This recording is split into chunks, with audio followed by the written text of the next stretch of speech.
And greetings. Happy Friday. Thanks for tuning in here today, live and on demand here on Blaze TV, radio and podcast. I am Steve Deace.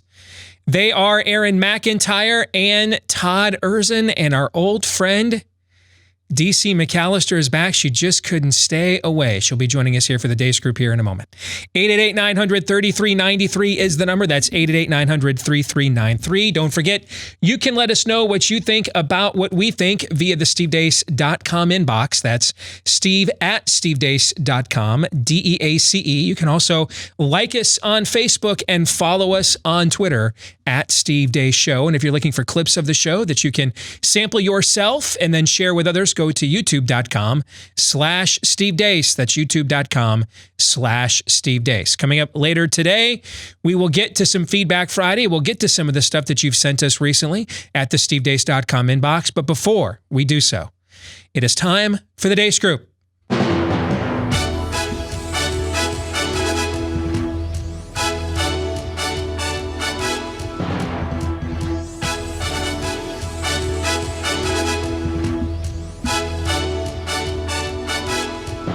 Your weekly look at the week that was. Let's say hello to our old friend DC. It has been many moons since you have been with us. Tell us and our audience what you've been up to before we get to the rundown, DC.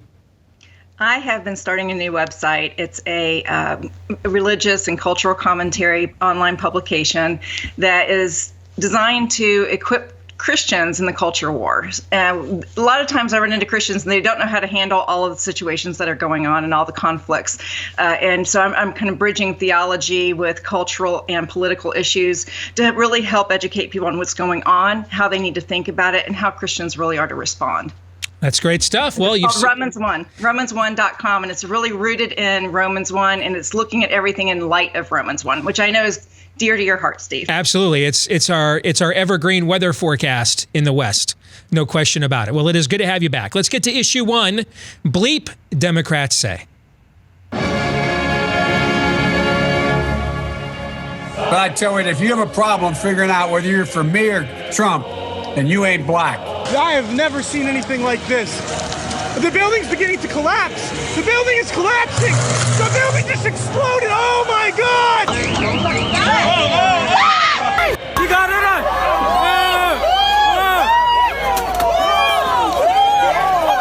Get out of here! Before we go down a path of blaming these people who are filled with pain, Dr. King called rioting the language of the unheard. And there's no other way that many people feel that they can hash out this pain because it's a pain that we feel so often. To all my white brothers and sisters, we appreciate y'all being out here and supporting us. But this is not y'all's space. I'm going to say this for the benefit of your family. I know you have young kids, for my family, and for all Americans. We should make masks mandatory in public. Just like we ban indoor smoking, because you know what? You shouldn't have to breathe somebody else's secondhand smoke. I shouldn't have to breathe exhaled COVID-19 in somebody's breath. So the people there are just not worried about it, Cal? Are they not worried about their own personal safety? But you can see, here, just around. Nobody's wearing them. Nobody's, there you go, including the cameraman. Yeah. Katie? Striking images. I think wearing a mask projects strength or weakness. Leadership. What it presents and projects is leadership. Presidents are supposed to lead, not engage in folly and be falsely masculine. It reminds me of the guys that I grew up with playing ball. They'd walk around with a ball in their hand, but they didn't like to hit very much. So you mentioned that your family's been staying home for the past several weeks, but there were some reports that you did spend time up north. Are those reports true? My husband did go up to our place in Antrim County and raked some leaves and came home. This weekend, you were quoted in a London paper saying you believed Tara Reade, who was accused, former vice president, of course, of sexual assault. But you also said yesterday in a tweet that believing survivors of sexual assault is consistent with your values. Do you still believe Tara Reade? Well, first off, let me say I plan on supporting and helping the VP Joe Biden in defeating Trump. I'm prepared to say that I have a record of over 40 years and that I'm going to beat Joe Biden. We all failed at that business, right? All the early national experts, here's my projection model, here's my projection model. They were all wrong. They were all wrong.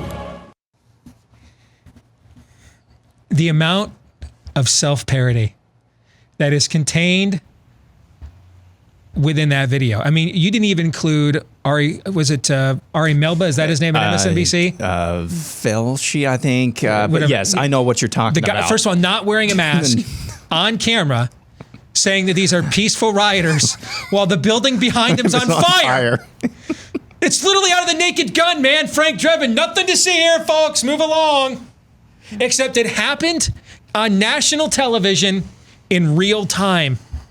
So what was your favorite blue pill acid trip this week? DC, you may begin. Go ahead.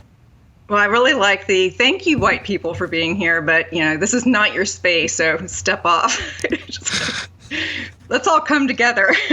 We're all in this together. Anything dealing with masks, I think, is just the crazy as far as imposing it on people. All of that's just complete craziness. But these white people comment was really hilarious.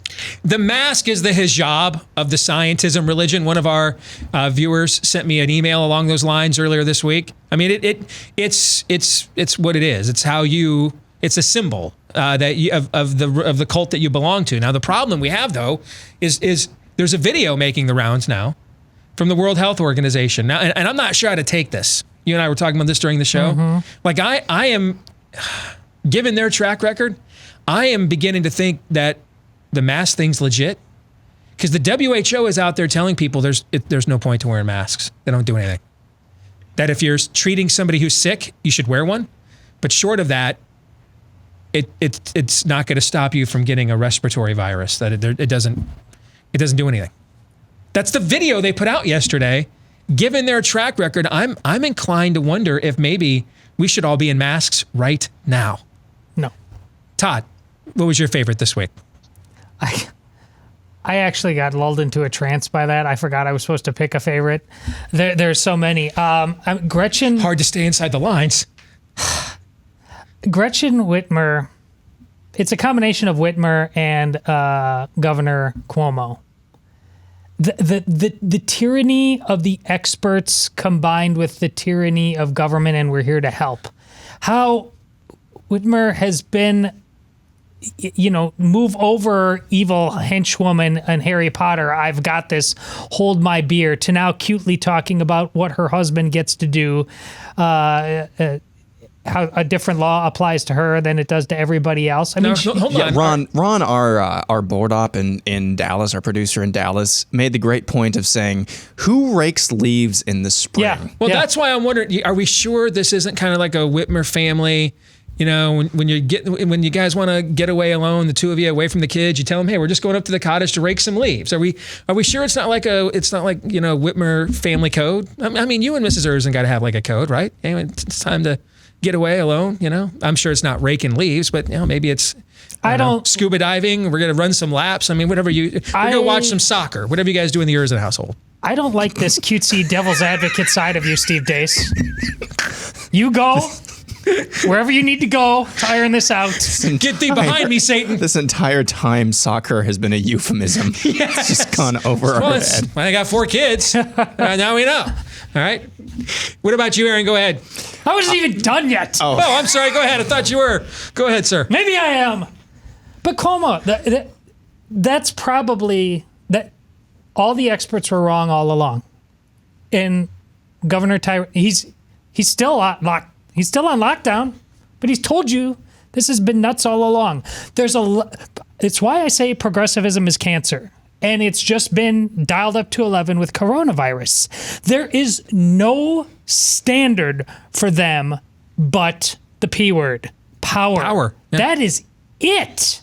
They will not apply a single iota of whatever line in their sand they're drawing for your life to their own. Self-awareness is not required one iota either. Because in the end, it's just all about power. Period. Aaron. Man, it's a cross between Joe Biden at the very beginning saying, if you got a problem deciding between me and Trump, you ain't black. Just maybe 72 hours later, oh my goodness, a building in Minneapolis is burning. the juxtaposition of kind of how this last week. I wasn't sure if he saw a double rainbow and how excited he sounded. Yeah. It's all double the way. Yes. The juxtaposition of the party of civil rights and black empowerment going out there, the figurehead of that party going out there basically saying that you're not black if you don't identify with the right party. And then later in the week, we're burning Minneapolis to the ground. And the juxtaposition of that is just... right on the money. Right on the money. But I think my true favorite is Katie Tur. And striking images. Bless her heart. Seriously, bless her heart. I think she's a mom now or is expecting soon. And, you know, her dad thinks that he's a woman. And so she's got a hard life. But did you notice just in that little clip, that long delay, part of it is the satellite and part of it is crap. We just got our pants pulled down on live television. And then what do I say? And then her voice just kind of falters and cracks. Striking images there. That is just symbolic to me. I'm sorry, of what happens when you push back and just call progressives bluff on any number. They got nothing. Let me resort to the programming, rebooting, and then it's we're back, we're off again. You need to wear masks, and if you're not, you don't care about grandma. It's just striking, and that little snippet there, I thought was the most telling of that. Exit question on a scale of 1 to 10, with 1 being as ineffective and wimpy as the state is in stopping violent looting, and 10 being as forceful and committed as the state is to stopping barbers and salon owners from cutting your hair. Rate this week's level of total depravity, Todd. Failed state, 10. DC? We're pushing 12. I like it. We even shot past. We're like in Spinal Tap 2, Electric Boogaloo. We're at a 12. Yes. Aaron? 14. I like it. Now we're in trilogy territory. Let's get to issue 2. First Japan, now Switzerland. Why not the U.S.? The country of Japan was one of the first industrialized nations to reopen its country for business in recent weeks. On May 15th, its government announced its plans to ease restrictions across the island. On Monday night, the state of emergency for the country was formally lifted after municipalities across the nation began to ease social distancing measures and business closure requests first put into place in early April. In Europe, Switzerland announced the end of their emergency orders earlier this week. Previously, Switzerland had announced they'd be reopening their borders as well. Schools in that country had already resumed classes around 3 weeks ago. Meanwhile, in the United States, to our knowledge, only Montana has restarted school again, and the CDC recently published guidelines for how schools are to behave when and if they get back into session. Among those guidelines are the insistence that whenever there's a positive case of COVID-19 detected in a school, staff and students should be dismissed for 2 to 5 days with the option to keep the school closed longer. The CDC also admonishes schools to cancel field trips, assemblies, canceling or modifying classes where students may be in close contact, increasing spaces between desks, staggering dismissal times, and the list goes on, all in a supposed effort to stop the spread of Wuhan coronavirus in the linchpin of reopening public schools. Japan and Switzerland, first 2 industrialized nations to cancel their coronavirus emergency orders, and others are discussing it as we speak. President Trump has had us under one since March the 13th. Why hasn't he lifted it? What will it take for him to cancel it? And do you think we can truly, fully get back to normal until he does? Todd, I'll start with you this time. Go ahead. Well, this is mostly just going to be thinking out loud. I don't know enough about European media or Japanese media, but I none guess, of it's as bad as ours. Well, as someone that's been consuming quite a bit of it the last few months, none of it's nowhere near the toxic sludge that ours is. Well, to the degree that it is, I think this goes back to what we were talking about, way before we heard of a coronavirus. The show, the script, and our press is clearly scripted right now with an agenda. And while this is paradoxical, Trump has been, his best thing he's done is pull down the house of cards that is this whole thing. That Republicans before him were constantly getting beaten by it. Trump has shown it for what it is, but he's also addicted to it. So he's drawn to it in a way that he simultaneously kneecaps it, but he's controlled by it somehow as well. And it's this gravitational pull that I think he just needs to set that aside for the purposes of caring more about everything you just mentioned to set this thing up than whatever agenda he's got with the press, its approval. I mean, you've told me before about strange addictions he has to Maggie Haberman and things like, there's just something there about that I think is why he can't just do what seems to be really simple. You're not talking about a calculus equation. You're talking about 1 + 1 = 2. It seems both in terms of public health and political acumen right now. Yet he's not doing it. I think it's just that gravitational pull of the show that even though he drives it nuts, it also drives him nuts. I mean, Mr. President, don't run for re-election with 40 million people unemployed, right? From the outside, to us, that looks pretty simple. Don't try to do that, right? But if this is your natural habitat, and we all have the environments that we feel most at home in, even if there's a certain amount of drama that goes along with it, right? It's hard to break free of that. Is that what I hear you saying? Yeah. So we're going to get to the merits of this issue in the next segment. I want to save the merits of the conversation for next segment. But if you're one of those people that's been frustrated at how he has straddled the fence here between reopen and panic porn, and given Fauci and Birx a camera to look into and wear a mask outdoors when it's 85 degrees, and now Fauci is telling us masks are symbolic and don't help, okay?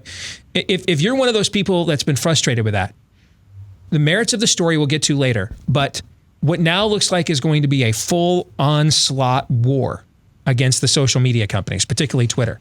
Could that be good news where this is concerned? Because now he's got a proxy for the environment that he loves, the fight, the knuckle drag, the knuckle drag and fight with the media, right? He's got a new front, so he can have that same fight without, but it can be in a different environment. Could this be a pleasant distraction for those of us that have been frustrated that he's been not leading the charge on this as much as we had hoped? You know what I'm saying? Where he rechannels his energy to this instead for the next couple of months. Victory is definitely taking these guys out, but there is a part of him that also, after I take it out, I want to be the sun in your universe. I want you to acknowledge that I defeated you. Why won't you do that? I mean, Kirk defeated the Kobayashi Maru by doing an end around. I mean, he didn't flat out win the game. Right. That's what Trump needs to understand about this thing. They'll never let you win that game. Why do you want to win that game? They're never gave you the vindication that you seek from them. Right. Okay. So what do you think, DC? What's it going to take to lift this emergency order? Because here's the other thing I should throw in as well. I think the big mistake the president made, and I've said it on this show before, the big mistake the president made here was extending the guidelines on April 1st, another 30 days. Because ever since he did that, he lost control of the narrative. And these blue state authoritarian governors were given now an entire month to institute a whole bunch of draconian policies that were going to take weeks and months to unravel once that process began. It wrecked what was left of the second quarter economically. It handed over the narrative to the panic porn peddlers, particularly Fauci and Birx, etc. He lost control of the narrative. And anything in politics, you can't ever lose control of the agenda. You can't. If you lose control of the agenda, you lose. He lost control of the agenda. And now he's got to get it back. And I think that since he didn't extend those guidelines at the end of April, notice how the reopening calculus has shifted and gone swifter, because now these governors can't claim, hey, I'm going by what the White House says. They don't have that protection from their own constituents now. And that's why I want him to lift the emergency order. That's the last remaining safety valve, fig leaf, that the White House is providing these blue states. But we need to force all of these blue state governors to defend their actions individually against their own people with no more protection on high. Well, I think he lost control of the narrative when he said, when was it? Was it in February or January, where he said only 10 people can gather together, no more than 10? It was early March. March, late February. It was really early on. I think he lost it there. I mean, he lost his leadership when he didn't come out and immediately take control of the narrative rather than just spouting scientism that wasn't true. So I think that's been kind of the mainstay through the whole thing. He hasn't really been in control. And one reason is we keep expecting or wanting Trump to be principled. I love Trump. Don't get me wrong. I'm going to vote for him. But he is a pragmatist at heart. And it just sees a lot of the numbers. People are still supporting a lot of these governors. I know we're seeing a lot of the protest. But I live in North Carolina, and our governor is crazy. But a lot of people still support what he's doing. And I don't think Trump wants to come across as the president who doesn't care about people and protecting people in an environment that's where people are demanding it. I mean, my real problem in all of this, to be honest, has not been with Trump. It hasn't been, it has been with governors. And the smaller you get, the more I have a problem with you. But my real problem is with my fellow Americans, because they're the ones, I think, who are really driving this. They're the ones who drove it from the beginning through the media and through social media. I don't think it's being just imposed upon them. I think that we live in a fearful time, and it's from the grassroots up. It's not just from the top down. It's both, and they're meeting and colliding in the middle. And so I think it's because we are in a cauldron of polarization, of fear, of politics. It's an election year. Trump is trying to straddle pragmatism, in how to handle these things. And we're really getting no real leadership. And I think that's what you're seeing. I mean, we are with the social media thing, but I think that's because it's really affected him personally. He's been attacked on Twitter. He's been attacked by Twitter, haven't we all? And so, I think that's what's driving him in that. And I'm not saying that Trump doesn't care. I'm not saying that Trump hasn't done good things in this. But he has really allowed pragmatism instead of really looking at this situation and saying, what should we be seeing our country looking like? What do we want our country to look like? What are our principles that we should be aiming for in whatever decision that we make? We need to have end goals, standards. What are our ideals and our principles? Do we put freedom above security? It's these kind of things that really should be guiding these decisions. Instead, those things are gone, and they're pragmatic, and they change from day to day. I think that's spot on analysis, but I think that's exactly why the president needs to lift the emergency order, because of everything you just said. If the environment, it's pragmatic for him, he will. I mean, if it's a matter of how he perceives it, politically pragmatic or even scientifically pragmatic. Yeah, but he can't wait for the environment to say it's okay to do that. Here's why: if the environment's never going to say, it's a chicken or the egg. The environment is never going to say it's okay for him to do it until he does. Right? Just like the environment said it was never okay to say build a wall and stop sending us your rapists and thugs until he did it. And then it was suddenly okay because he got elected doing it. He's got to enforce, he's got to put himself as a force of nature in that environment, because that environment you described, as long as that remains what is considered the zeitgeist and the sentiment, he can't win in that environment. You know suburban white women better than I do. You're one of them. The list of people who are going to get up on election day and say, you know what, I really want a politician who makes me feel safe, secure, and really just has everything locked down. And that's why I'm voting Donald Trump. That person's not doing that. That voter doesn't exist. You're voting for Donald Trump because you're like, the people that get up on election day and vote for Donald Trump are like, I want to earn my own damn life. I want my country back. I want the government to stay the hell out of my way. That's who's voting for Donald Trump. And right now, that spirit of Karen, he's got to cut a swath through that. That because that will stifle him. If he continues to obey that spirit, I don't think he can win in that environment. I'll let you come back on that, DC. Yeah, I mean, but he has to have a principle to do that. I mean, his building the wall, it was a general principle. And this, I don't see him really sitting on principles and standing on principles to bring about an end to this.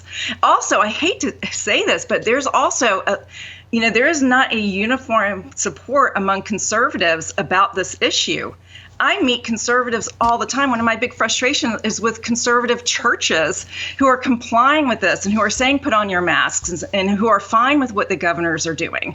So I don't think we're as uniform on the right as we are in other issues. And it's a big mess. I do think he should just take control and lead and do the right thing and base all his decisions on principles. But it will take a lot for him to do that inside of himself.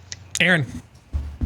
Well, Mama always said emergency order is as emergency order does. Remember back at the beginning of 2019 when we had that emergency declaration for border security? Mm-hmm. Whatever came of that. I think it might even still be. Is it still in effect? Yeah. So it is. The point is that it really doesn't. I don't think it really matters whether or not we're in a declared emergency or not. I really don't think it matters because of the spirit of Karen that you just talked about. Okay, I think you can defeat that or cut swaths through that without just.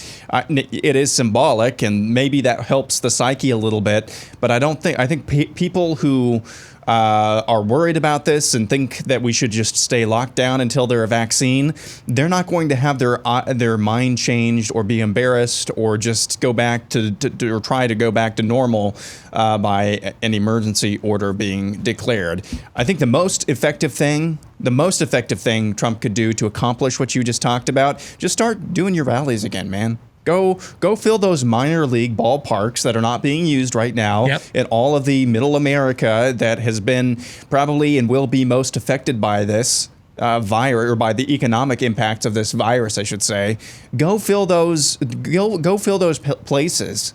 The optic of you going outside and speaking to crowds of people is going to do a hell of a lot more than lifting an emergency order that nobody really, I don't think, that's not really a huge talking point, at least that I see. It could do some symbolic, the symbolism of lifting that could do some good, but I think the most effective thing to do, the most bang for his buck, is to actually go back out and do his rallies again.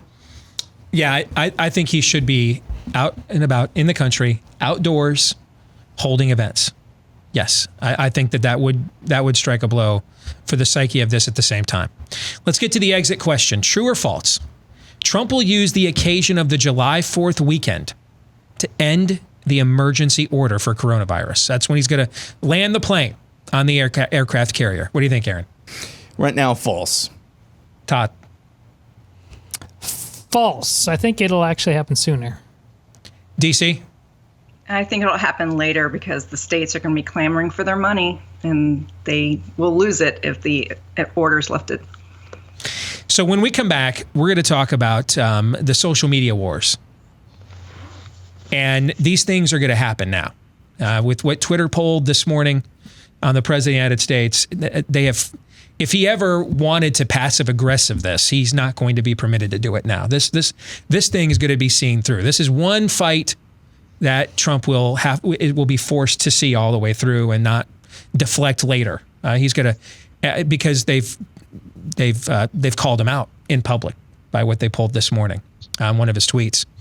And I was looking at my Twitter feed today, and I realized, you know what? Because I saw a couple of people retweeting stuff from our buddy Jesse Kelly down in Houston, and I'm like, I've not seen anything from Jesse like in a week or two in my feed. How's that possible? Because he might be the only person I know on the right that tweets more than me. All right. So I went to his feed, and I said on the top of the screen there, I'm no longer following him. And so I didn't unfollow Jesse. So I sent him a note. I said, hey man, I said I unfollowed you. I never did that. He just sent me a note back. Said, Steve, I just looked up on your page and it said, I'm not following you either. I didn't unfollow you. Right. Yeah, exactly. Totes legit, bro. Totes legit indeed, right? And so now I'm wondering how many other buddies of mine or people I know in our movement that I just haven't seen there. Because I just kind of attributed it to when you're following a few hundred people at once, you're not going to be able to see everything, even if you've got it on that latest feature, you know? Sure. But now I'm kind of wondering, how many other people did I just unfollow that I wasn't aware of? And did I just unfollow other coronavirus skeptics? You know what I'm saying? Mm-hmm. You know what I mean? I don't know. Some kind of smells rotten here in the state of Denmark. A little bit. We'll get into that and why it is important and why it's not just as simple. And I used to have this position until I did the research. It's not just as simple as it's a free market, go start your own Twitter. What if the market won't let you do that? We'll get into all that and more as we come back for part 2 of the Deace Group here next. Stay tuned. All right, DC, we've got 6 minutes here. Here's something you might not know about your dog's food. You know, that dry kibble stuff that you buy for your puppy that he loves? You know, there's nothing alive in it. Same thing with a lot of the food we eat. That's why we're taking so many supplements today, because our food is stripped of all those probiotics and prebiotics and enzymes and nutrients and vitamins so that it can be mass produced and then last on the shelf for years. Same thing happens to our pets, which is why they need a premium supplement, just like the stuff that we take. And that's where Rough Greens VitaSmart comes in. It's not a dog food, but a powder that you sprinkle on your dog's food. And apparently it tastes great. I don't know. I've not tried it myself, but our dog at home absolutely loves it. And it contains massive amounts of vitamins, minerals, digestive enzymes, even omega oils, antioxidants, everything your puppy needs to thrive again and give it that improved joint health, mobility, digestion, healthy skin and coat, etc.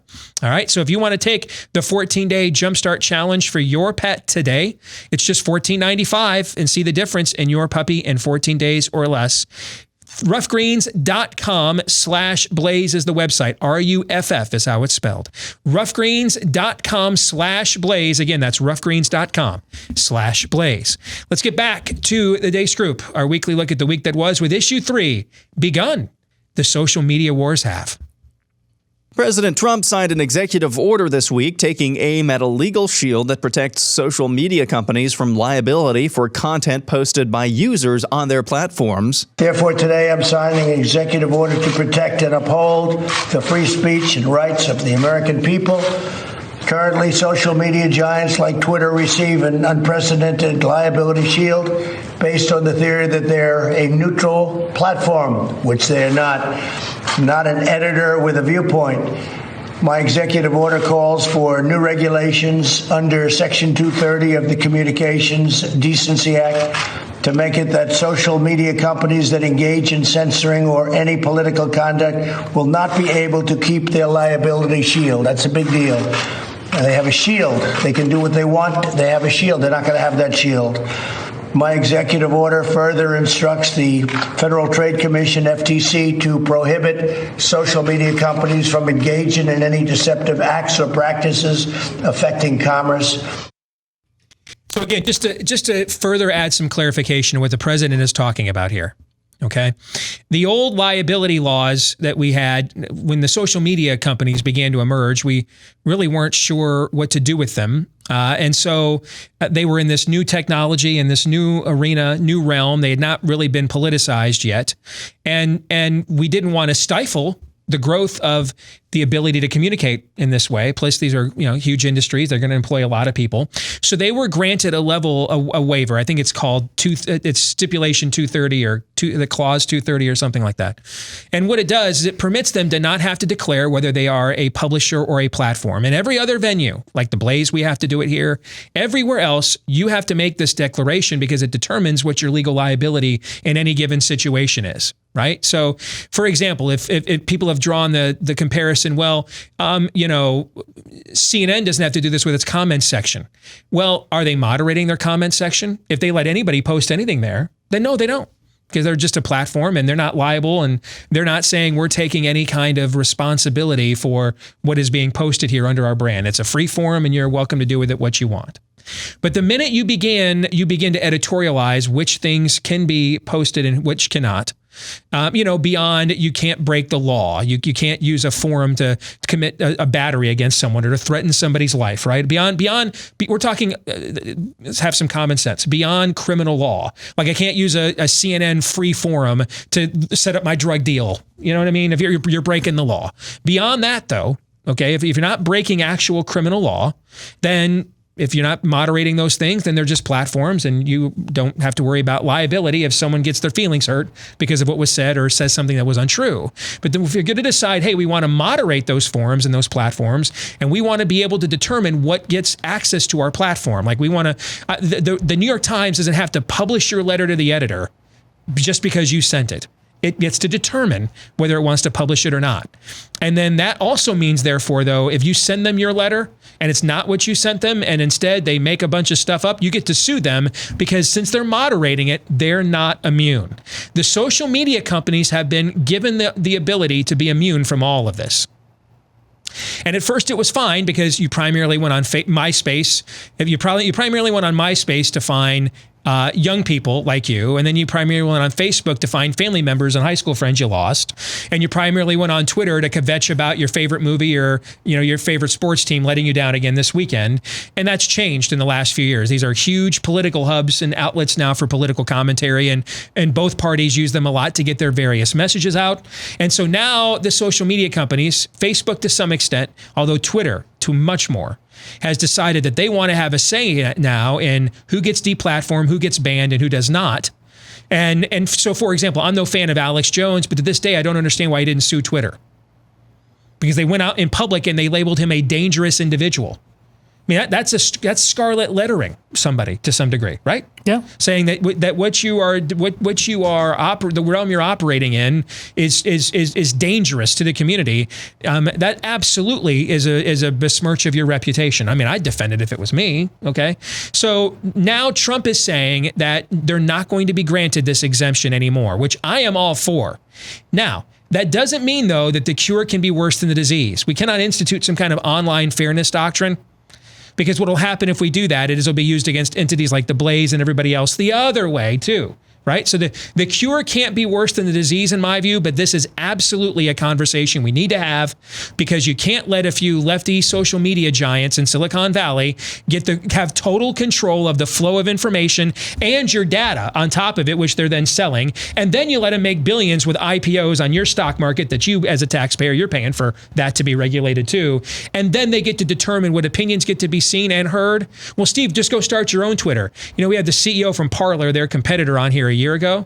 Go back and watch that interview and go back and see the hoops they have to jump through to even get their app on a market, because who controls whether an app shows up in the App Store or not? The same lefties. Same lefties in Silicon Valley decide that. They decide whether your terms of service, they even want to host your app or not.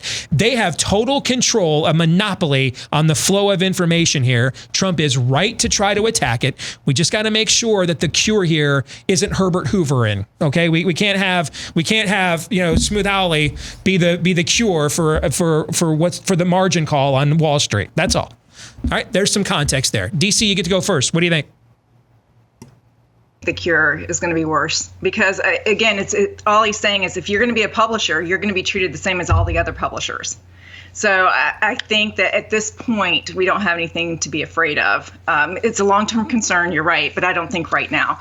And it is definitely necessary. As someone who has been targeted by Twitter, I know I am constantly shadow banned. I know this because I have followers who come to me and say, I'm not getting your stuff in my feed.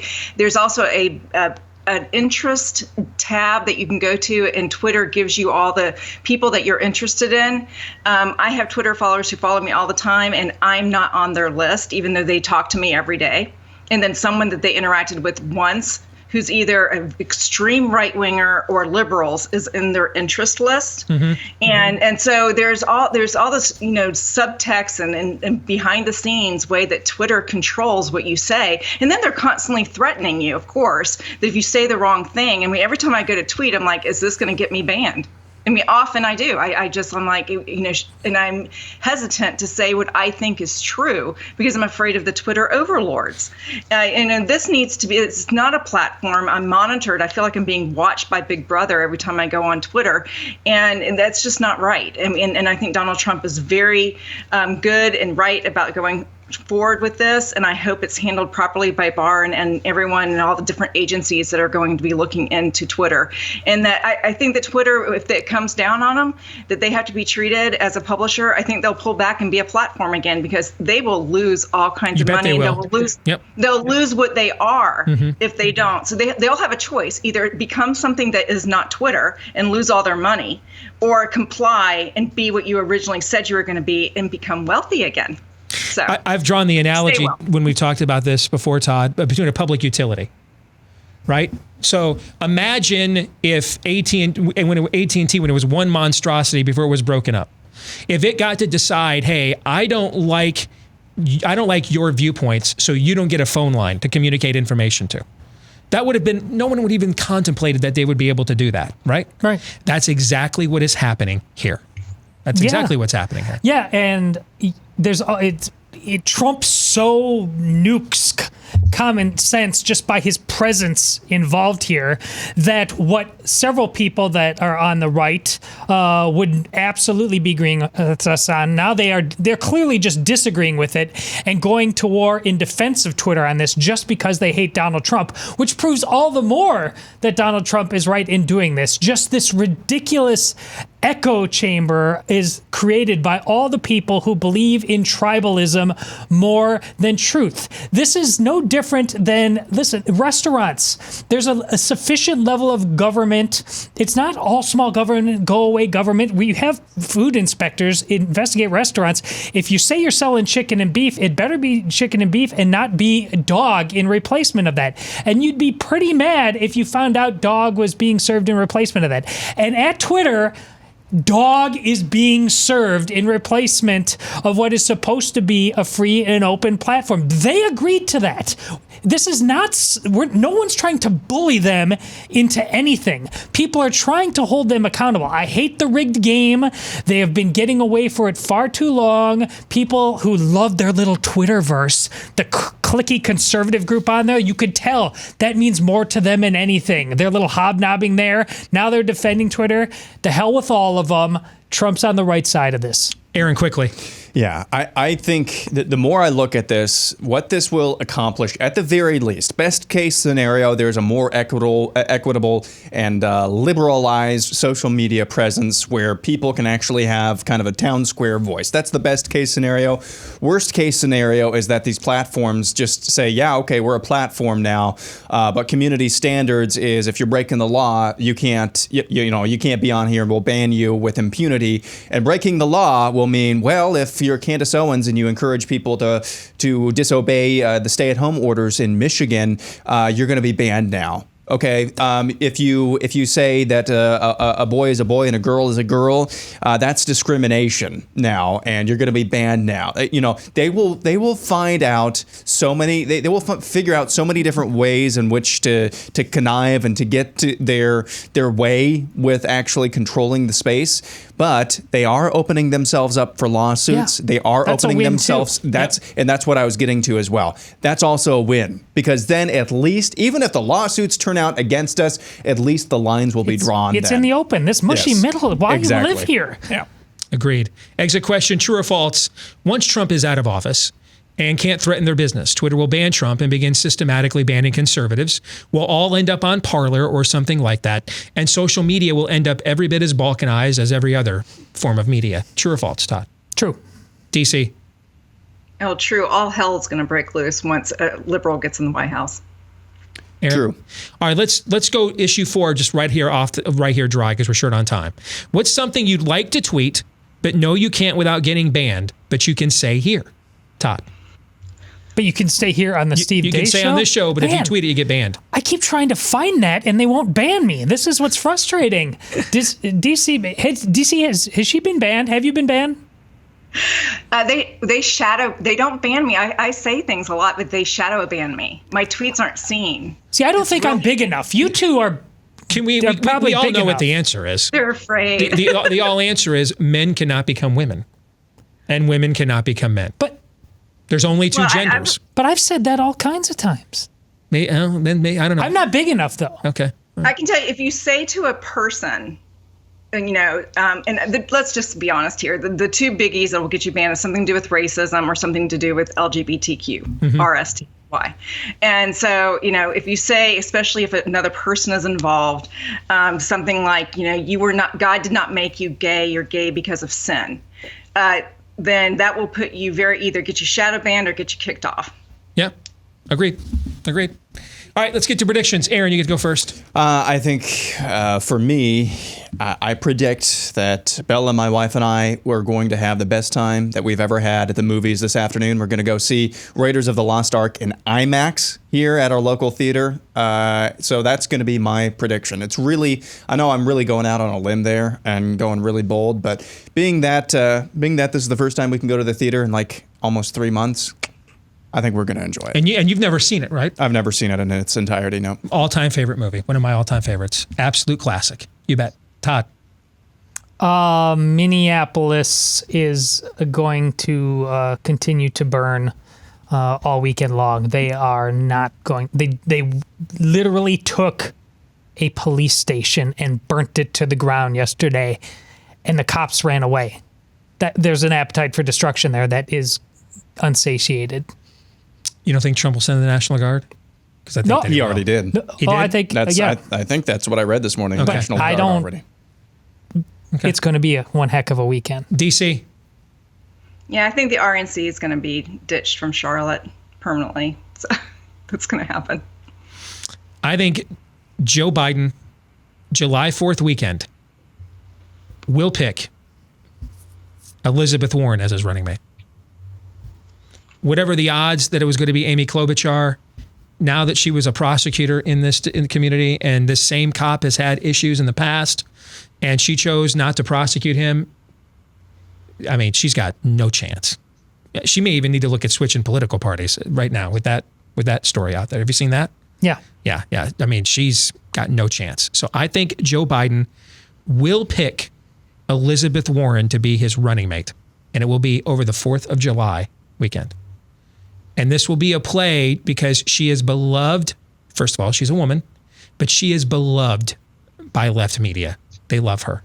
They remember they're the ones that saved her the first time when her campaign originally drowned in her own social awkwardness, right?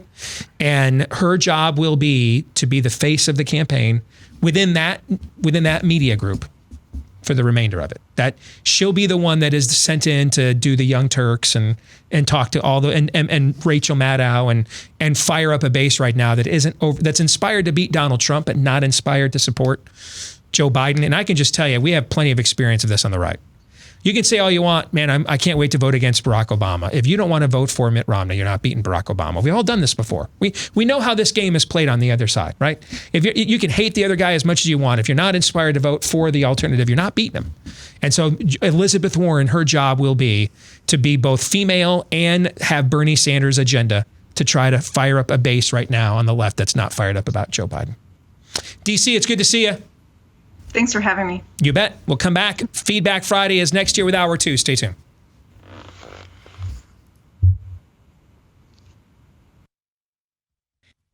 And greetings, back with Hour 2, live and on demand here on Blaze TV, radio, and podcast. 888-900-3393 is the number. That's 888-900-3393.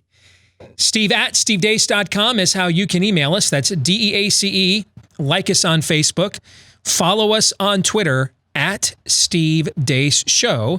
And don't forget, youtube.com/Steve Deace is where you can go to get samples of this show that you can watch yourself and then share with others. One more thing, if you haven't done this yet, please consider leaving us a 5-star review wherever you choose to podcast, whether that's Google Play, Stitcher, iTunes, etc.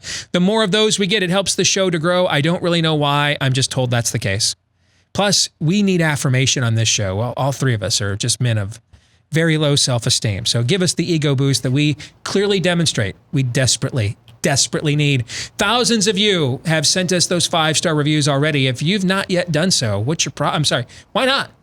We could really use your help. And then if you have done so, have you done it through all of your various burner accounts you're claiming you don't have? And then just maybe do 7 or 8 more. I don't know if those count, but I'm willing to take that risk. Thank you. Let's get to Feedback Friday, Part 1, brought to you by the Classic Learning Test. The SAT and ACT are often thought of as simply inconvenient tests that students have to give up a Saturday to take a few times their junior and senior years. The reality, however, is that the ACT and ACT are the two most powerful forces driving curriculum in the United States. You've heard the expression teaching to the test? Well, this is what they're talking about, all right? There's no question that the College Board, who owns the SAT, though, is a far-left organization. Just last year, the College Board had students reading Bernie Sanders' op-eds on the SAT. No bias there, I'm sure. The good news, though, is that there is a new company taking on the SAT and the ACT. It's called the Classic Learning Test, or the CLT. And it's been around for just over 4 years, and it's already been adopted by more than 200 colleges, and nearly every college will now consider CLT scores at least as a supplemental component for an application. It's shorter than the SAT and the ACT, and students now take it from the comfort of their own home through remote proctoring technology, the final CLT of the year. The June 20th CLT is rapidly approaching, so with SAT and ACT canceled, the demand for the CLT has never been higher. So those seats for June 20th, they're already limited. Currently, there's less than 8,000 seats remaining nationwide. So if you know a high schooler or have one yourself, don't miss out. Save your seat and register today. Hundreds of colleges are already offering tens of thousands of dollars in scholarships for CLT scores, all right?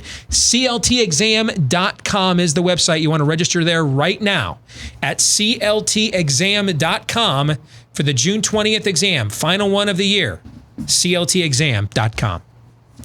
Let's get to your feedback that you've sent us. And this was just sent to me a few minutes ago. A woman sent this to me from a little girl. I want to share it with you. Her name's Emma. There were parties and trips on airplanes, and maybe my life won't be the same as before. I could have friends come play at my house, and I could go to their house. I went to school, music, dance, and tumbling, and could sit next to my friends and hug my teachers. I could go shopping with my mom and dad, and Grand Marie or Big Sur, but I haven't been out of my house for 3 months, except to go biking or visit my family. I could go to restaurants and sit at a table and socialize with family and order off a fun menu. I got to color and get a kid's cup with my menu or with my meal. Now we only can get takeout or go through the drive-thru if the restaurants are even open. I got to play on the playground at the restaurants and at the parks, but they've been closed too. It's hard to recognize people now because their faces are covered with masks. It didn't used to be this way. I miss my friends. I miss my teachers. I miss the way it used to be. If this doesn't make you mad, you're the problem. All of the things this little girl wants to have happen, they should all be happening right now. And I would take anybody on any format. I don't care how many degrees they have. There's very few things I'm confident very few people know more about than me. This virus would be one of them. I'd take them all on. There's not a single piece of data out there, not one, that says we got to rob this little girl's childhood for another month. Not one. Or any of your children or any of mine. Not one. This is trash, flat earth, garbage science that isn't even science. It's scientism. In fact, maybe we've been unfair to scientism. It's pure political propaganda. That's all that it is. That's all that it is. Pure political propaganda. And this goes back to something I said in this show months ago. We are more than a survival rate. We are not here to mark time. Your life is not measured by the amount of years you lived, but what you did with the time that you had. The most influential figure in all of human history, in our Earth years, only lived 33 of them. Arguably the most influential figure in human history before he came along, Alexander the Great. What, did he die at 25, 28, 30?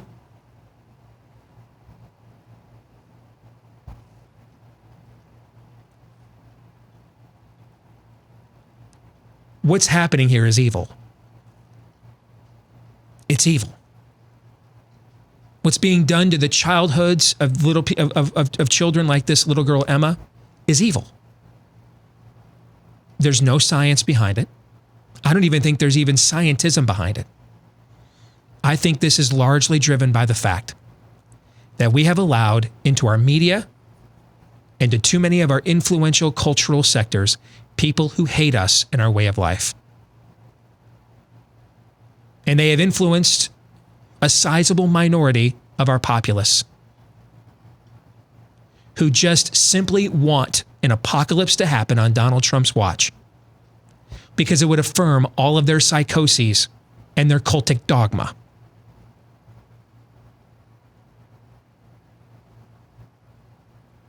This is evil. I go to a note I got just a little while ago from another guy that works in the media here locally in Des Moines. He says, hey, I talked to the manager of my closest convenience store this morning. No one there has ever gotten sick from COVID-19. And they've been open and essential the entire time. They deal with people all day, every day, coming in and out of the store. He doesn't know of anybody at any of their nearby stores within their franchise getting sick either.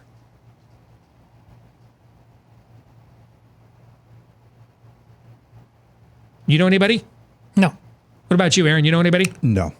So, man, I'm not Glenn Beck or anything, but I got a larger than average network of associations around the country than the typical person does, right? Mm-hmm. I got to tell you, other than my mom, who's convinced, she's a former nurse, she's convinced she has this back in January, and that's what prompted our whole conversation to ask the audience about this. And then I'm still getting emails from people telling me their stories about how they're convinced they had it this winter. Other than my mom, I don't know of anybody in my network or in their networks that have had passed on to me secondhand that has had this or suspected they had it during the time we were locked down. Everybody I have talked to that thinks they had it or suspected they had it, all had it before the lockdowns began. We don't have to be doing any of this. None of it.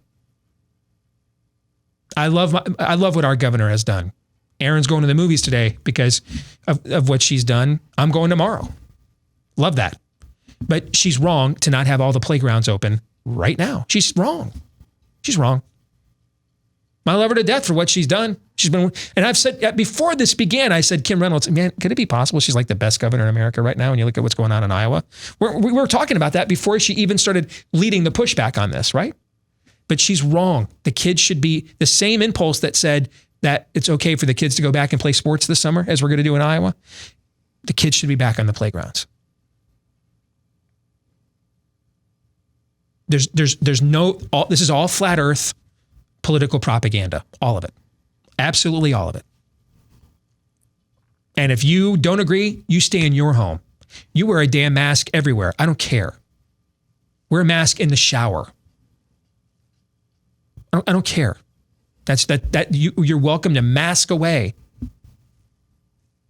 But the rest of what is being denied this little girl and our children, there's no purpose behind it. Nothing, there's no reason for this to be happening. None. None. It's evil. It's what it is. Can I say one thing about that? Of course you can, yeah. It's important because when I see on Twitter a lot of conservatives, when people talk about kids and getting back to school, a lot of reaction is instantly, the schools suck, homeschool your kids. Listen, obviously in this room, we're big proponents of homeschool. My wife and I considered it and went a different route.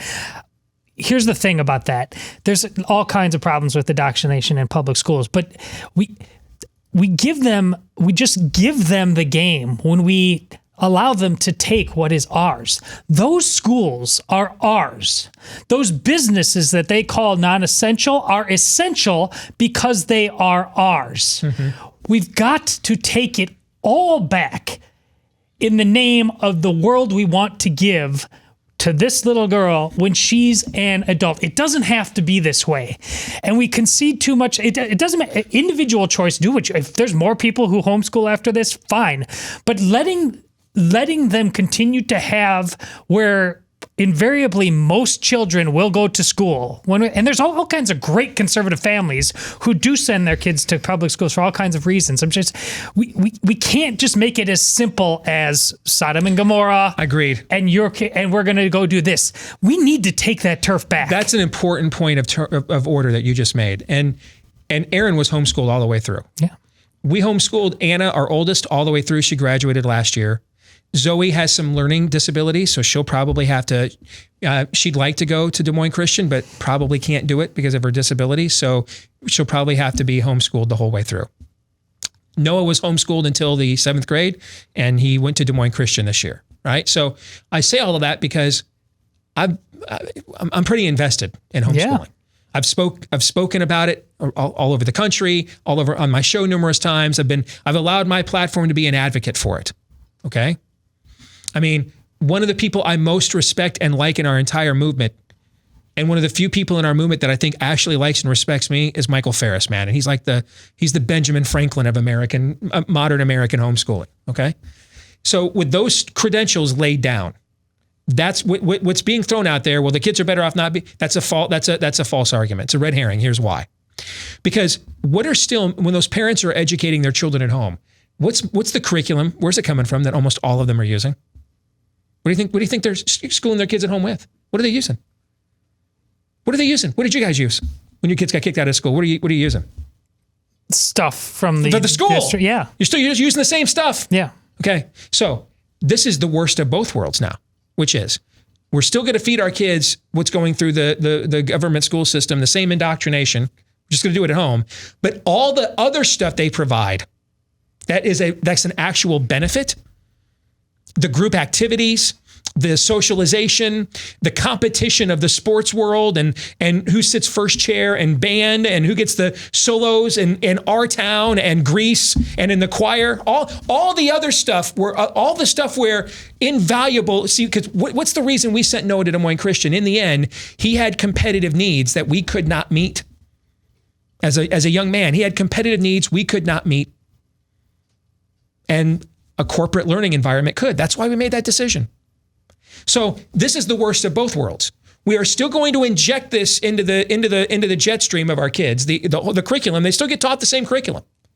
But then all the other stuff that goes on in that environment, where life lessons are learned, where discipline is built, where competition is mustered, all of those other things are denied.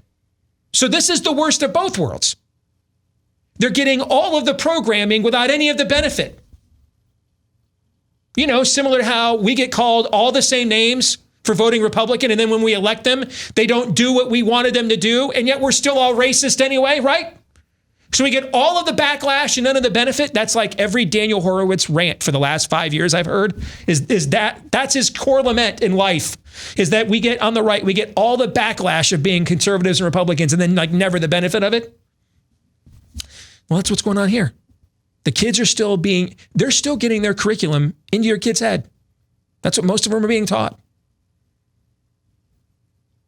But then all the stuff that would go on that would help them become independent human beings beyond that, that's the stuff that's taken away.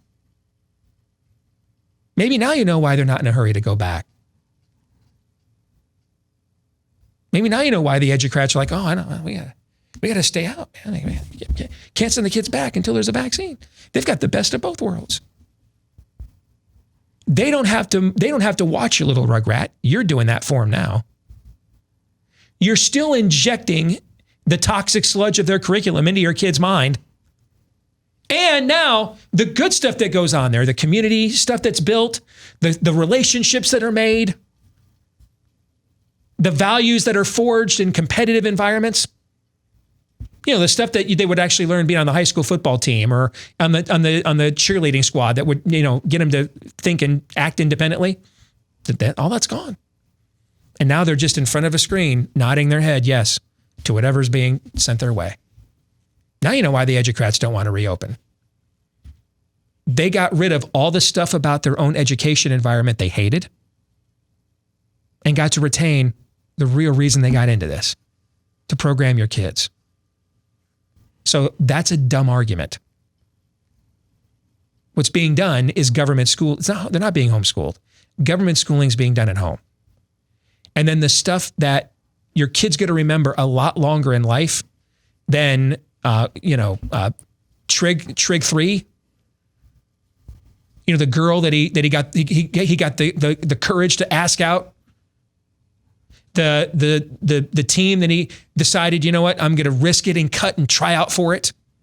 The solo that she decided, I've worked so hard at it. I'm going to give it a shot. I'm going to put myself out there and sing in front of other people and overcome my fear. That's all the stuff those are the lessons they're going to learn the rest of their lives that are hard to emulate in a home environment. Trust me, I've been a part of it for years, tried it. It's not impossible, it's hard.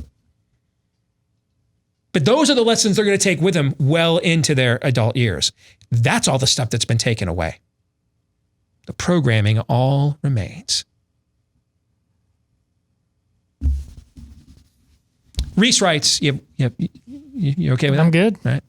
Reese writes, every time your HVAC system kicks in, it's really loud and distracting on the podcast. I love this segue. I'm a freedom loving but totally religious agnostic Canadian and love listening to your show. Keep up the good work. That's like your pansexual vegan lizard person, right? Yeah. Totally religious agnostic Canadian. I love that. Dude, that's a name for a band. So we've got backdoor cover, non-essential employee, okay? And now totally religious agnostic Canadian. That track is the acronym. I'm on the right track. Okay, I got to stop now. I'm going to managing this band. So the HVAC system, I got to be honest. I got to tell you, I'm surprised I've not gotten more emails about this over the years. I'm surprised we haven't gotten more emails about the lawn mowing service next door. Yeah. That annoys me. Yes. This is the first email I have ever received about this. And it's been like a 3-year thing in this building. We have tried to figure out ways that will not cost me out of my pocket thousands of dollars, okay? We have tried to come up with ways to not make that happen and have yet to do so. But trust me, we're more annoyed by it than you are, Reese. And I am surprised. Now what's going to happen is, well, I wasn't going to say anything before, but man, Reese has got a point. It's annoying. You haven't had a cough drop on air in a while. No, I have not. Perhaps we should go down that road. I totally missed allergy season this year. I wonder if, that coronavirus cured strokes, cured heart attacks, and now apparently it cured allergies. I totally missed allergy season this year. So I did not have my twice a year in the spring and then late in the fall sinus infection that requires the from allergies that requires the cough drop. I didn't have that this year. I'm always amazed at the things that distract people. I'm not saying this as a criticism. I'm not so afflicted. I don't understand why people just can't stay focused on what we're talking about around here. That's like just that kicking in is a thing. I mean, I don't know. I guess I'm Zen or something. Betty asks, where are the elderly who were in the nursing homes and then went to the hospital with COVID? Where were they supposed to go when they were discharged from the hospital? Betty, that's a good question, but with all due respect, I think it is the wrong one. See, this dilemma should have never occurred. We should have never had to ask ourselves what to do, because the reason those elderly were discharged was to clear room for hundreds of thousands of intubations and ventilators. Meaning it wasn't done, this move was not done because, all these people are healed, send them home. No, it was done because these people aren't dying, get them out of here, because we're going to have we're going to have people dying in the hallways. All right, we're going to have, it's going to be bed intruder coronavirus style. Okay, we're going to coronavirus everybody up in here. Hide your kids, hide your wives, hide them all. Okay, everyone's going to have it. And it's going to look like the friggin' Stand, man. People just dying in hallways. And that's why they did it. So if your question is to imply, what were they supposed to do with all those elderly in that situation? That was a tough call. You're correct. You're correct about that. But my argument would be that call never had to be made. The question should be, in my view, why were the models believed? Well, let me rephrase this. Why was one model believed? If I've made one mistake this whole time, I should not have spoken models plural. Because when it came to our policy, 2 models were believed the entire time. One of them disgraced itself in a week when Neil Ferguson, after being put on camera, said to the UK, I way overestimated this. But the model that led to our hospital policy, there was just one, the IHME model from the Bill and Melinda Gates Foundation. It convinced all these governors they need to do this. Why did these governors just take this at face value? Someone comes to me, I own a business. Todd, you come to me and say, Steve, we're going to go out of business unless you do something incredibly dramatic so that there's not really a good choice here, right? You come to me and say, we're either going under or you've got to do something that really you don't want to have to do as a business owner to stop that from happening. Now, I trust Todd with every word I write. Whether it's a book, whether it's my columns, I run everything through Todd to get his take on it. Everything. I let him even sit to the right of me, and it is very hard to get to my right. Okay? And not be in prison. All right? All that being said, though, I've entrusted a portion of my own livelihood to Todd. If you were to come to me with such a dire Lady or the Tiger scenario, I am going to want to vet your decision-making process before I just instantly commit to one of these options, because neither one of them are good. I'm going to want to know, is there a way, I got to make sure there's not another way to address this situation other than do we go extinct or do I blow off a vital limb? I'm going to want to know, is there another way out there? I'm going to probably get a second opinion. I'm going to probably take what you brought to me to, I've got a board of elders basically that oversee me. I'm going to take it to them. Okay. And they let me make the decisions because they know that I will ultimately counsel with them before I do. I'm going to get wisdom in a multitude of counsel. I'm not just going to run, as much as I trust what you do for me every day. If you present to me this sort of dire choice, I'm going to want to know before I have to make a choice I really don't want to make one way or the other. I'm going to want to know that that's the only choice I have, right?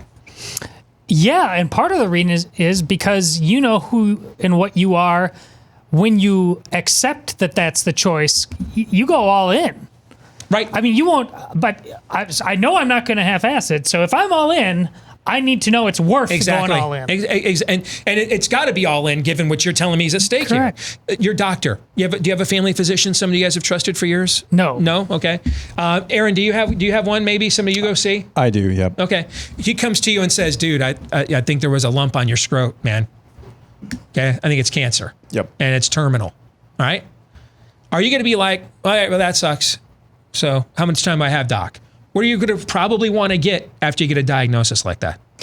Second opinion. Yep. And this is the exact same, if I could interject here, this is the exact same scenario that I actually presented back in probably early April on Twitter a couple of times, which is, I think it's more akin to something that's relatively common. Let's say you've got something like maybe a spot from sunburn on your arm that you need to get checked out because it might be cancerous. But instead, your physician says that might be cancerous. It's time to cut your arm off to make sure it doesn't spread. That's when you're going to go say, that doesn't sound quite right. Let me go get a second opinion on this, because that's what this was. This was a virus, a coronavirus. We've dealt with coronaviruses for decades at least, for probably hundreds and hundreds of years now. We've dealt with viruses in general throughout all of human history as well, and essentially, instead of the regular, let's go get a biopsy on that little, the little spot on your arm, and then we'll see if it's cancerous, precancerous, if it's benign, what have you. Instead, the solution from the experts, the smart sets, the IHMEs, and the Imperial College of the world, instead of let's wait for this, let's get a little bit more information, it was, we need to cut your arm off. Yes. That's what that was. That's exactly right. So Betty or anybody else, don't give them that benefit of the doubt. The question that needs to be asked is, why didn't you vet? Why didn't you further flesh out or get a second opinion? Because I've given you tons of there were tons of expert contrarian opinions to this day one. Day one. To your surprise. Experts. Yes. Day one, there were tons of experts who said, I got to call BS. No, this is dumb. From day one. So what made all these people say, hey, your only solution is to potentially reinfect thousands upon thousands upon thousands of our elderly because you're going to have hundreds of thousands on ventilators instead with a virus that you didn't hear of a month ago. And when I even say it out loud, it sounds dumb, doesn't it? Yeah. Doesn't it just sound dumb out loud? You don't have enough common sense that you'd be like, so let me get this straight. My options, you're telling me, with something that a month ago that y'all told me was not a big deal, is I got to kill 50,000 grandpas in order to stop 150,000 people from dying in the hospitals the hallways, again, of a virus that you told me a month ago wasn't a big deal. Guys, you know I'm the governor of a state and like 20 million people live here, right? I mean,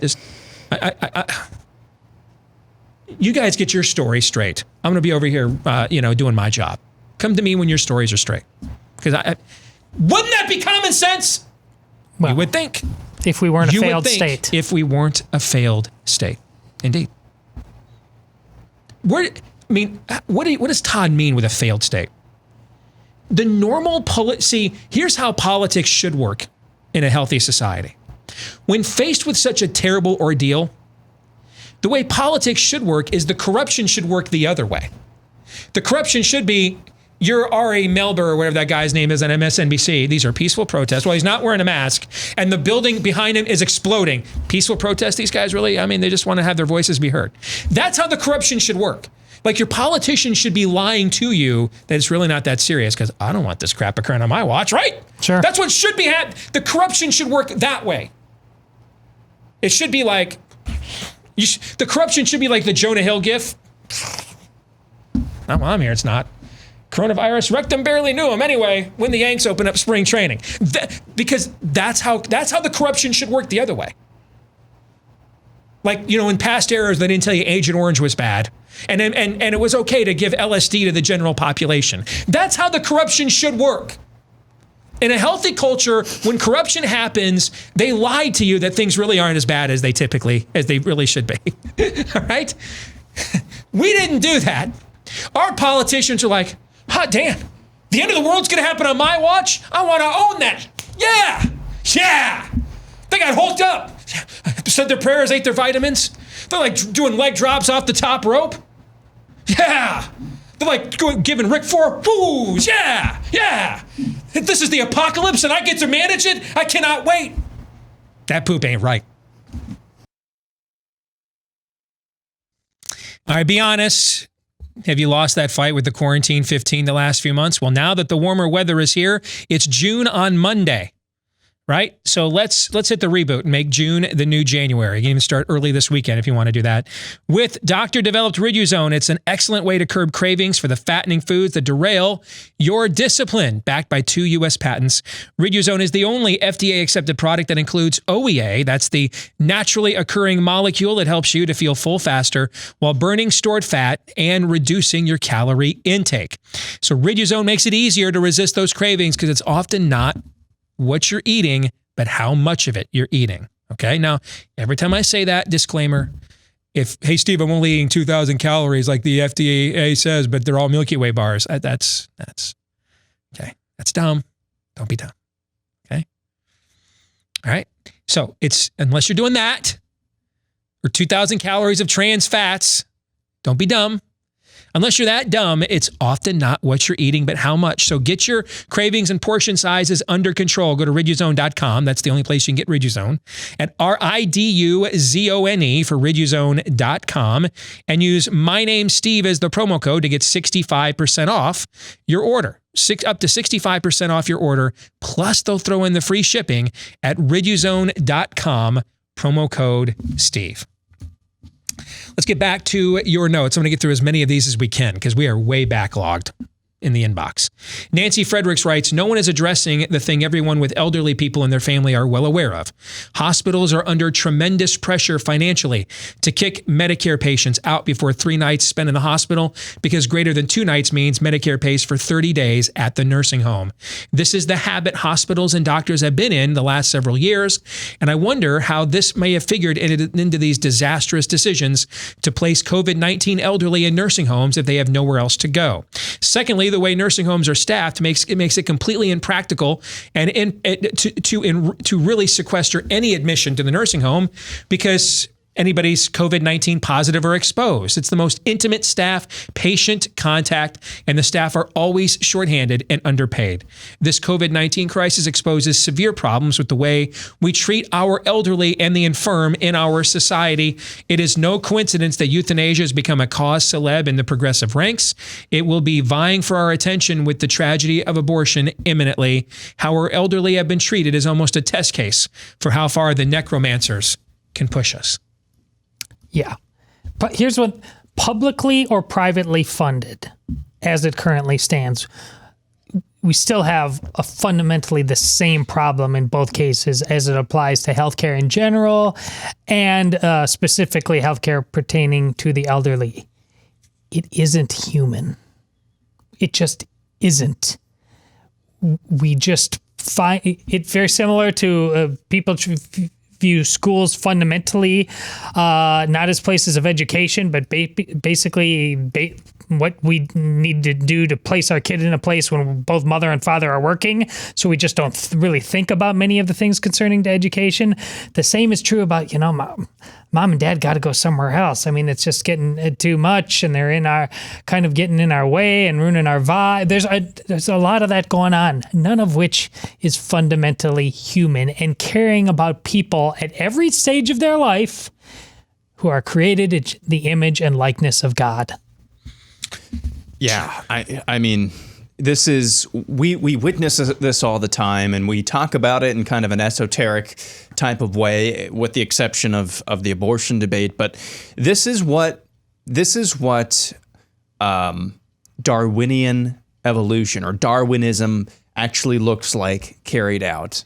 They're just carrying their worldview to its logical conclusion of survival of the old people, all people, young people. No, it's just survival of the fittest. Those who are most likely to actually carry on. There's no surprise that the people who care the least about life at the beginning would give two figs about life at the end or near the end. That should not surprise you whatsoever. Right. Because they're as helpless in some cases, not all cases, but they're as helpless, especially once you get towards the end of your life. You need a lot of help, just like a baby needs a lot of attention and a lot of help as well. So it should not surprise you that this is happening, and there seems to be very little outrage about it.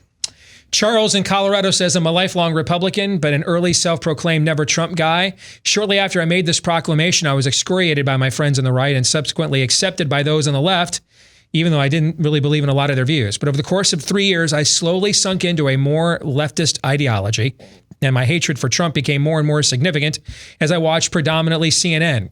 In the third week of March, fully complying to the stay-at-home orders and the guidelines by the White House, I watched Lester Holt followed by more terror on cable news. It hit me in a moment of truth that this just was not right. The next morning, I searched for an alternative and turned on Blaze Radio, and then I discovered you guys' show. In 1 hour, the folly of my thinking had surfaced, and I was exposed to how far away from my own principles I had fallen. Over the next several days, you challenged me to re-examine my own beliefs. I've listened every day, feel like I'm back home. Thank you for your worldview on the issues and courage to speak strongly. When it comes to Trump, I'm kind of confused. And every day I continue to be more and more concerned, but I'm not going back to the left of center. And I feel more and more like my original instincts were correct. But I do pray for the president every day. Charles, thank you. That's why we do what we do. The reality, I think it was Molly Hemingway penned this expression, absolute never Trumpism corrupts every bit as much as absolute always Trumpism does. You know why that's true, by the way? It's not because it's about Donald Trump. It's because both are idolatry, and idolatry corrupts. The idolatry of your favorite sports team, the idolatry of the relationship that you think you can't lose, and so you change your entire identity and morality to keep and hold on to it. Whatever that is that you do that for, that is corrupting. Donald Trump is not uniquely corrupting. He's just uniquely revealing, because you have the combination of power and celebrity we've never seen in one person really in American history. He was already one of the most prominent celebrities in our culture before he was given all this power at the same time. We've never seen anything like it from that perspective. So that's why it's more revealing. More people are willing to engage because of the prominence of his persona. But the reality is the disease is old. It's the oldest disease in the world. The disease of our own idolatry. Nicole writes, my husband and I have been in the hospitality industry for 17 years. We're both in upper management, work for the same hotel chain. We were both furloughed in March. But I got the call to go back to the hotel a few weeks ago. I work at a beautiful resort in San Antonio that had closed its doors right in the middle of what was supposed to be a busy spring break. So I went back to work to prepare the resort to reopen, and we just reopened our doors. Check-in time isn't until 4 p.m., but we had our first family arrive at 9 a.m. this morning. We welcome them with open arms, as we've always done. I'm in marketing, so I don't typically interact with the guest a lot, but I was walking around the grounds this morning to review signage and ran into them on their way to the pool.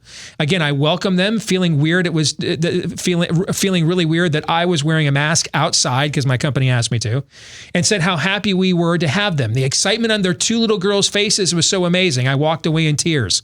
I'm actually still tearing up while I write this. Thank you to that family and everyone else who's visiting us for Memorial Day weekend. It's going to be different. I'm just proud to be doing this and welcoming guests to start traveling again. That's from Nicole. It goes back to the note we had from the little girl earlier.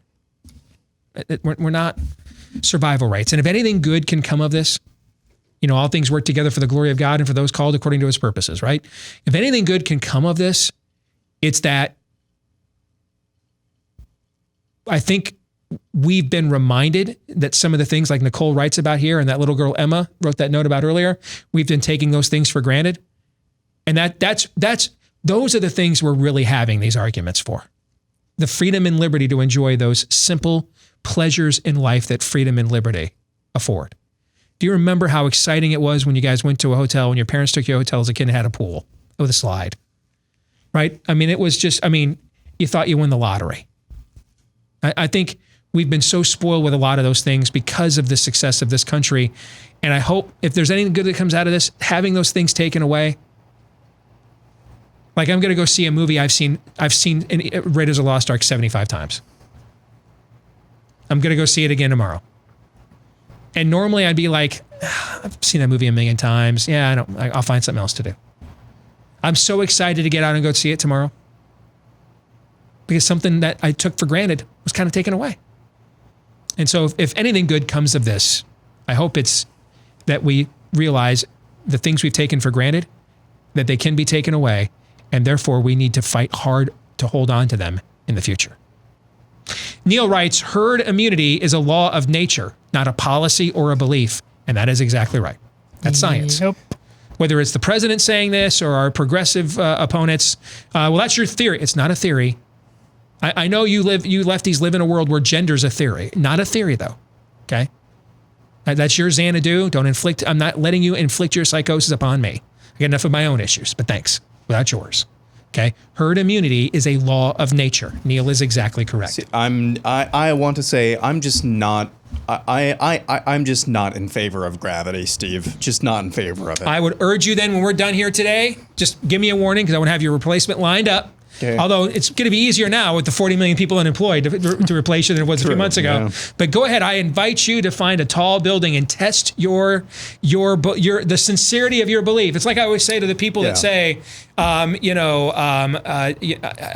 we've got too many people in the world. Start with you. Show me. Convince me of your own. Convince me of the sincerity of your conviction that there are too many people in this world and we're overpopulated. Start with yourself, and then I'll listen from there. I'd urge you the same thing. If you think gravity's a theory, give it a shot. I can't do it, though, until everybody agrees with me. Yeah. Or there's a subsidy, right? Yeah, funny how that works. Maria writes, why doesn't someone do a serology, that's an antibody test, for all the grocery store employees, all the Home Depot employees, all the people that have been working with the public throughout this entire debacle? Why aren't they all sick and dying? Yes. Why isn't Lowe's, every day I drive by Lowe's, I have one of the Lowe's here in town to get here to the office from my house. So I've made that drive every day, every weekday, this entire shutdown. The parking lot at Lowe's at 10:15 Central Time in the morning is freaking packed. Every day it's been packed. I would assume that's because you're just dropping off your dead bodies there and they're burning them out back. Is that what's going on, you think? No. It's like apocalypse now. I love the smell of napalm in the morning. They don't hand you a mask when you go into Lowe's. They hand you a red bandana and a gun. It's got one bullet in it in the chamber. All right, you guys they're just sitting there, Christopher Walken style, just spinning it and pointing it at each other. That's what's going on at Lowe's, apparently, right? Yep. Western music as you walk in the door. It's just. Yes. I gave you a little. I know this is one of your favorite movie references, so I gave you that shout out. Yes. Yeah.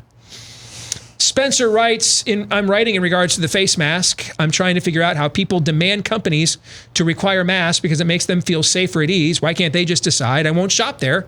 And no one needs to know why. Why make a big scene about why you won't shop at the store? And just why cause a commotion? Because you're not Karen, Spencer. That's why. Karen believes it is her lot in life to cause a commotion. You need her commotion.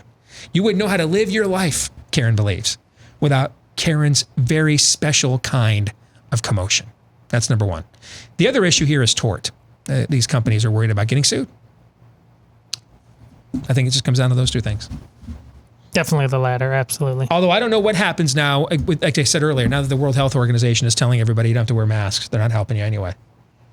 I don't know. My mind is so blown by that right now. I'm like contemplating going out to Costco and buying 500 masks when we leave here. I don't know what to do right now. My head's going to explode with that. I don't know what to do. My brother works in car dealership business, and they tried there to go. They were essential. They stayed open most of the time. They didn't want to close down, and they didn't want to do masks. But people of their own volition coming to buy cars from them multiple weekends in a row wrote emails threatening to turn them in because they wouldn't wear the mask. They're coming there willingly. They don't. Yeah. This is not even grocery shopping. You don't have to buy a car now. Right. They go there. The Karens turn them in. So finally they just said, "Guys, we got to wear the mask." Just because it's insane. All those people need their asses kicked. Oh yeah. That's something you can say here that I can't say on Twitter. But all those people, they really need an ass whooping. It would and they trust me. Trust me. They thank us for it after. I think later on they would be like, you know what, you're right. I needed that. Ray Fava says, riddle me this. If the government can print unlimited money, why are we still paying taxes? Ray, you hate old people and you're a racist, Ray. But thank you. Here.